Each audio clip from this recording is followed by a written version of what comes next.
Good morning there, amigo. How you feeling today? You feel like going out for a walk? You want to give your fans something to watch? Come on, Ja. Good morning. Daze with Jordan the Lion and Ja begin now.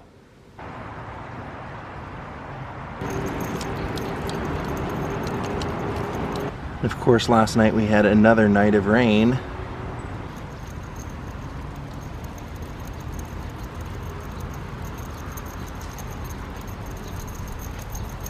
Alright, my friends, I think we're about ready to go. Amy's on her way over and we're going to go do this together today. We're going to go to the grave and the last home of a man who, I think when you say his name, everyone just described him in one word. Cool. He's a guy who at one point wanted to be a boxer. He was from Ohio, much like me, except a much different Ohio. He made his name in singing. He made his name in comedy. He also was told that if he had a nose job, he would have more success by Lou Costello from Abbott and Costello. So today we're going to go talk about and visit the great Dean Martin. Alright, so we're going to head out to Westwood Memorial Cemetery, one of my favorite cemeteries to go visit. The little guest cameo by Amy today. Hola. Breaking out of the house for me. Leave it to Amy to find the bright side in this. She's like, well, I mean, look at the view. It is pretty. Alright, we've made it over to Westwood, and it's tucked in here right in between a couple of skyscrapers. If you didn't know what you were looking for, you can easily pass it.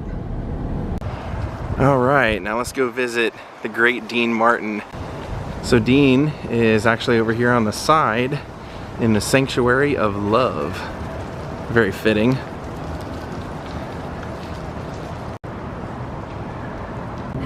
All right, Amy, so we have found Dean Martin there right behind you. What do you know Dean Martin for? Well, I know him for the Rat Pack, and then I know that he didn't really drink his whiskey, it was apple juice, right? Yeah, that's actually very, very intuitive. Yeah, with the Rat Pack, he was not always drinking on stage. Most times it was Martinelli's apple juice. Yeah. Well, here he is, Dean Martin. Like I said, this guy is known for so much. Look at all the lip prints and everything underneath there. You can see he gets a lot of visitors. Just kind of known for being cool. And he was born in Steubenville, Ohio, which you might not think it, but that area was actually pretty big connected with the mob. And so that's what he grew up with. He didn't get into it, but his town was a steel mill town. And he ended up even having that as a job when he came out of high school. But by day it was a steel town, and by night it was gambling and hookers and drinking. And he was born in 1917, so this was all, you know, right after World War I.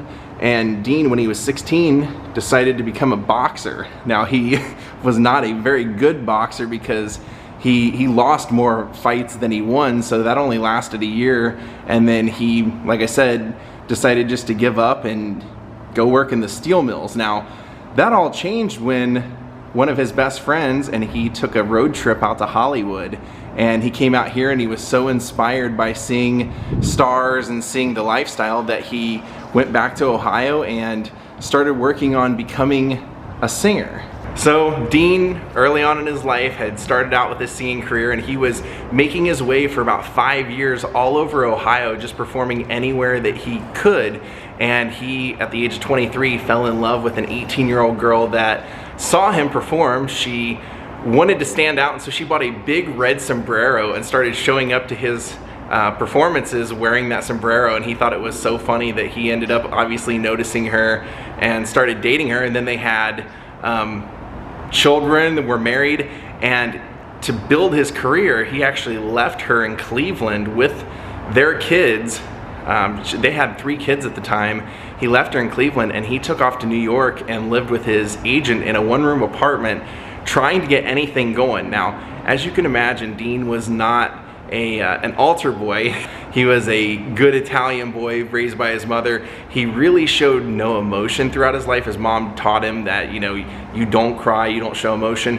And that kind of went into his personal life. So he was discreetly dating women while he was in New York trying to get his footing. And it was there that Lou Costello of Abbott and Costello saw him perform and thought he was pretty good and put him on a show where Dean Martin would meet Jerry Lewis. Now, they didn't start working together or anything. They just met each other, and over time, over the next couple of years, they would constantly run into each other on the vaudeville circuit. But Lou Costello believed in Dean Martin's talent enough to where he said, you know, I think maybe what's holding you back is you need to have a nose job. So Lou Costello paid for Dean Martin to have a nose job. And at the time, he wasn't even known as Dean Martin. Now, Dino Crissetti was his original name, and he was out performing, was not really getting anywhere, and then luck just kind of stepped in. His old pal Jerry Lewis, who he had never performed with, was out doing a performance at the 500 Club in Atlantic City, and the booker there said, hey, my singer got sick, do you know anybody? And Jerry Lewis said, well, I know this guy Dean Martin, he's a good singer, he could do it. And he goes, I don't know if I want to go with another singer, who else do you know? And Jerry said, no, this isn't just a singer, this guy's different. He and I do bits together throughout the show. Like, I come out during his performances, he comes out during mine. And so the guy got excited and he said, okay, call him. So Dean got on a train, came to Atlantic City, and they did that first show. They didn't do any of the bits because they didn't have any bits, and the booker came backstage and went to Jerry Lewis and said, what happened to all the bits that you said you guys were going to do? And he said, before I could even give an answer, the guy said, tomorrow night, if I don't see some comedy, both of you are on a train back to New York. And so they spent the day learning bits, and Jerry Lewis said within 2 nights we had fans, we had people, customers lining 2 blocks around the corner of the 500 Club waiting to see Martin and Lewis. So this was really Jerry Lewis's baby. Jerry Lewis was a very creative guy, and he was the one that wrote all the bits. And as things would go, as they would start touring around, and they were hit everywhere they went, from Chicago to New York, they were the biggest draw anyone had or could book. And Jerry Lewis was writing all this stuff. They ended up getting a contract with Paramount, and Dean Martin was the straight man. You know, he didn't tell the jokes, he was always like the butt of the joke. And eventually that started to eat away at him because he wanted to be the main deal too. You know, he wanted to be a heartthrob, he was a great singer, but everything they were doing was comedy. And all of the write-ups, no matter where they performed, it was always Jerry Lewis this and Jerry Lewis that, and they pretty much were forgetting about Dean. And Dean was okay with it for a while because they signed this contract to make 2 pictures a year with Paramount, so they were signed for 10 movies. They ended up making 16 movies. They also had their own variety show where they were wanted to make like, what was it, like 1 episode a week, and Jerry Lewis said, no, we're gonna make it special. We're gonna do 1 episode every 6 weeks for the entire year. And so they really knew how to build up people's love of them, and they had a really great career for quite a while until Dean Martin just finally got tired of doing it. So Dino decided he wanted out, and people could see that this was starting to fall apart for like the last year or two, the last 2 pictures they were working on.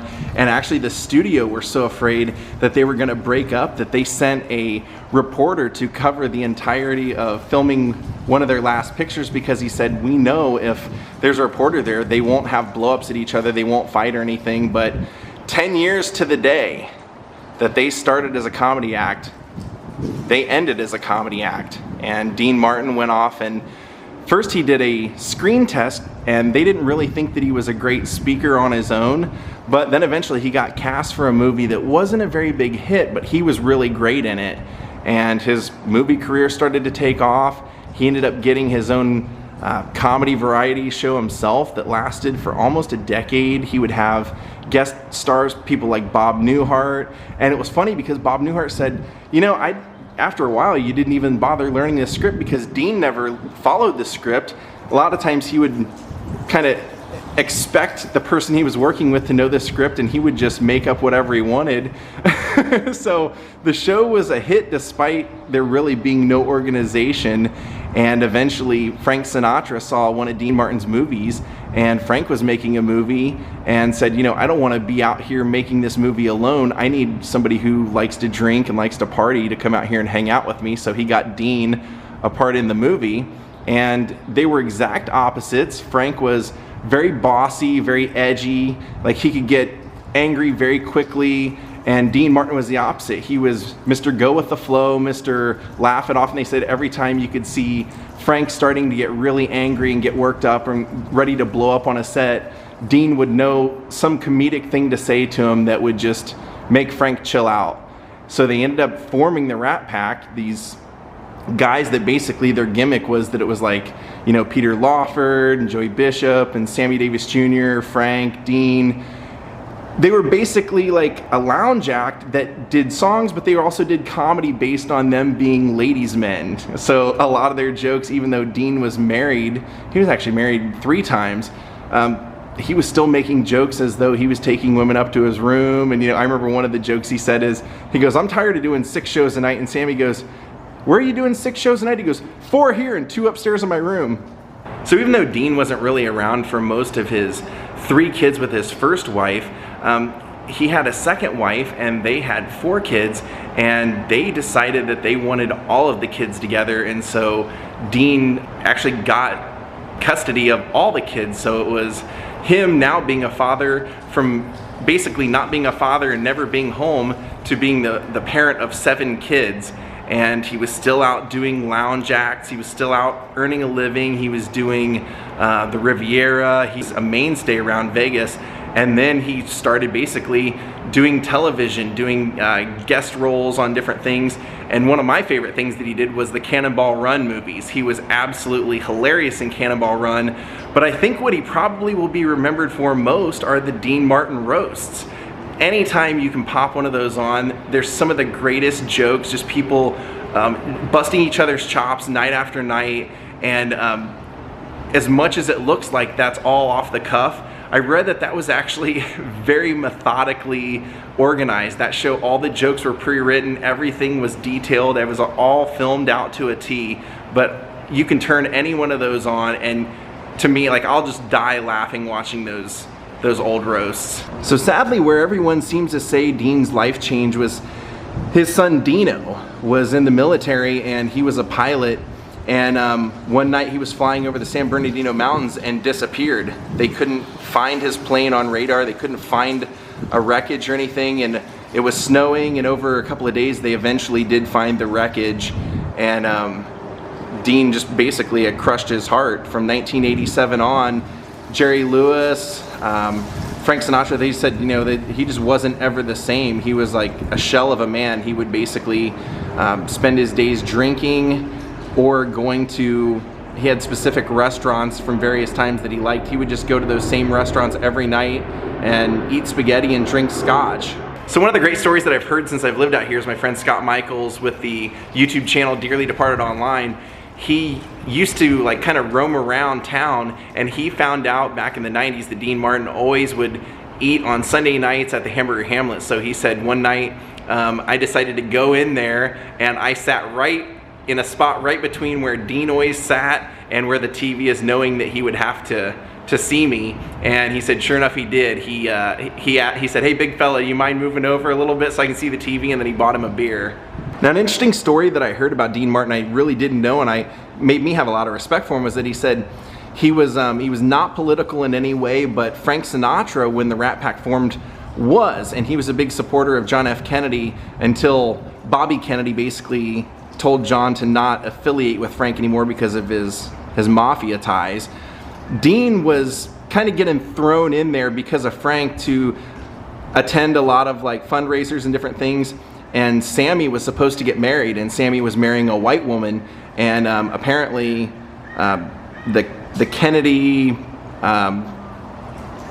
family basically asked Sammy to hold off his marriage until after John F. Kennedy had been sworn in.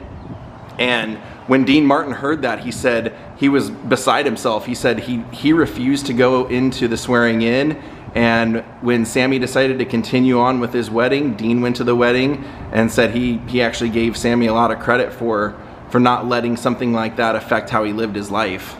Then of course later in life, I'd mentioned Logan's Run. In Logan's Run, the first movie, it's Dean Martin and Sammy Davis Jr. together, but they had such a great time when they filmed Logan's Run 2, they brought Frank Sinatra in, and they said when Frank was on set, people that weren't even supposed to be filming that day would come in just to see the original Rat Pack all together. And then in 1989, because of them, you know, getting back together, doing a few things like this, they decided to put together a Rat Pack reunion in Vegas, but it only lasted a couple of nights because after 2 or 3 nights, Dean Martin just said one night, I don't want to do this, I've done this before, I'm not going to perform anymore, and he basically just said that was it. So the man that told us you're nobody till somebody loves you is here in the Westwood Pierce Brothers Cemetery, far away from Steubenville, Ohio, where he was born, but they do have a museum there dedicated to him that we'll hit sometime we're back in Ohio. Dean Martin's wife said that when Jerry Lewis and Dean Martin decided to call it quits, this was not something that Jerry wanted, and in fact when they did their very last performance, she said that Jerry and his entourage, she heard, went back to the hotel, and Jerry basically cried and was upset all night, and she said, Dean came home to me, we sat in our room, we ate egg sandwiches, and he didn't say a word about anything that had happened that night. That's how different they truly were. So now we're gonna leave Dean here in the Sanctuary of Love, and we're gonna go right next door to the Sanctuary of Peace and visit his mother and father. And here, his mother and father, Guy Crossetti and Angela Crossetti. Hey Amy, while we're here, do you mind if we check out somebody that was just buried here not too long ago? Sure.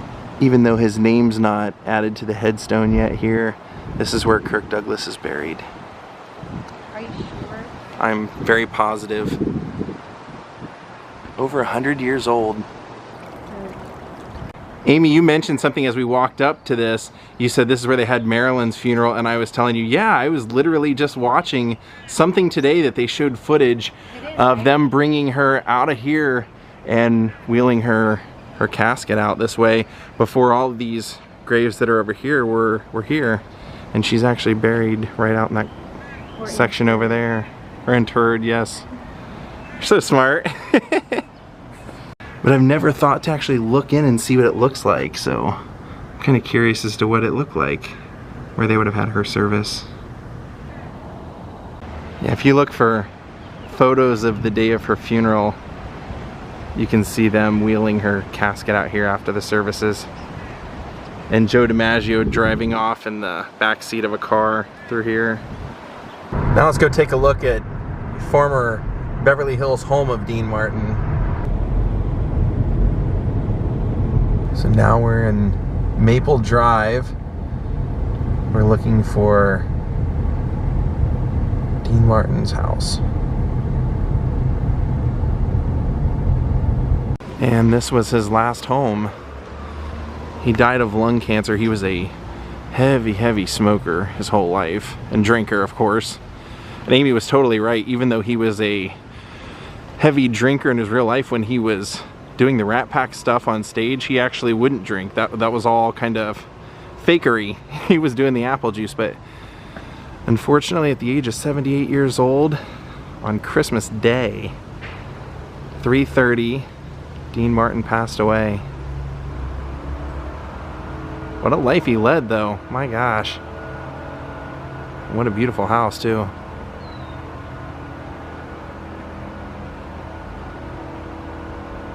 Now we're cruising down the Sunset Strip. A rather empty Sunset Strip. There's the Roxy.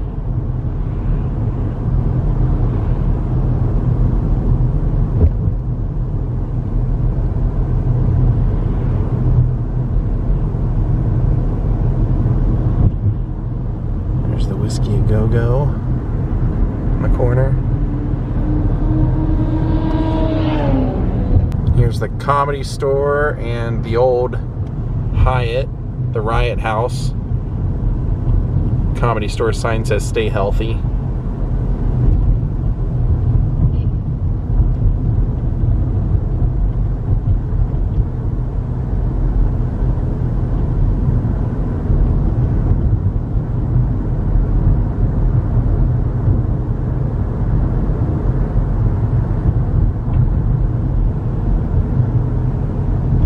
The closest thing to the apocalypse we'll probably ever see.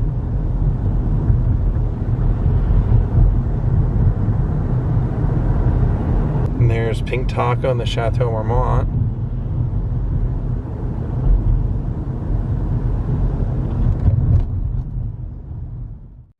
Alright, my friends, I hope you enjoyed today's vlog. Thank you, Susie Witten, Alicia Strom, Rolf Glazer, Angie Jones, and Thomas Wick for becoming my newest Patreons. Stay safe out there, and we'll see you all next time. Have a great night, and remember, like Dean Martin said, you're nobody till somebody loves you. Good night.